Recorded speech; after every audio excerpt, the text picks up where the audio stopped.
Shaafi'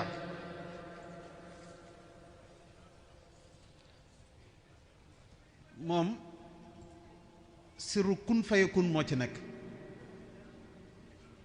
sirru fatiha mi ngi ci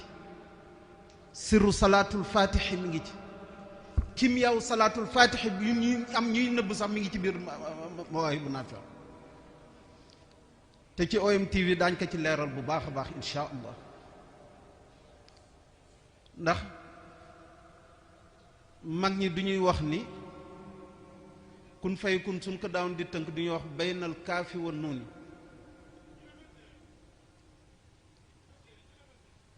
diggante keef géeg nuun gi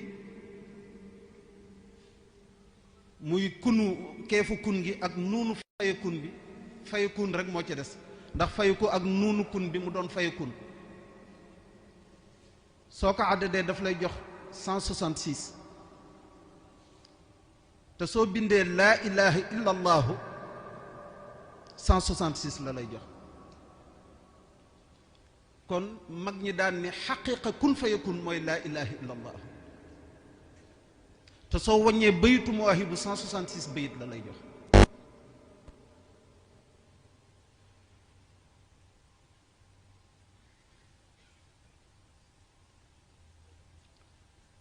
lu ñëpp di daw di wuri di ci sonn lool su doon 6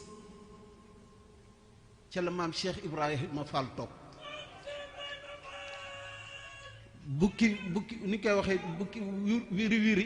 jaari ndaari rek ku dem soo wëree di nga dellu si foofu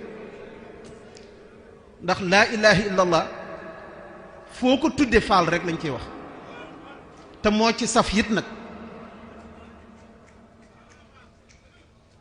te it faal googu tënku alxuraan la nag ndax faa gi faallu laam gi li ma yurit ndax loolee la suñ borom bi def lu ko sob ci maam Cheikh Ibra moo tax mooy bu yéeme su ne sirru latif moo ciy dox ismul baatinu latif mooy mu'ti yaa mu'ti ñëw na ci ñeenti yoon ci Mawaahibu sëñ Xaadim Mbàkke conférencier yal na yàlla yokk leeram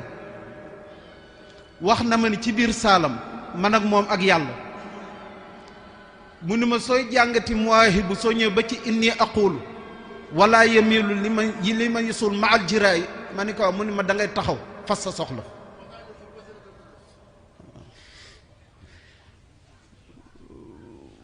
mu ni da ngay taxaw fas sa soxla mu ni ma lu ci topp ma ni ko yaa zal jalaali yaa mutaali yaa xayrawaali ajib duaa yi mun ma nga def ko li mu kun fayakun mooy 236 nga àggale xasida mu ne li gars yi di def 1er mai di jël seen doléance di ko yóbbu mun day mel na da nga jël indil ko sëriñ bu mag bi mu nangu ko te fajal la sa aju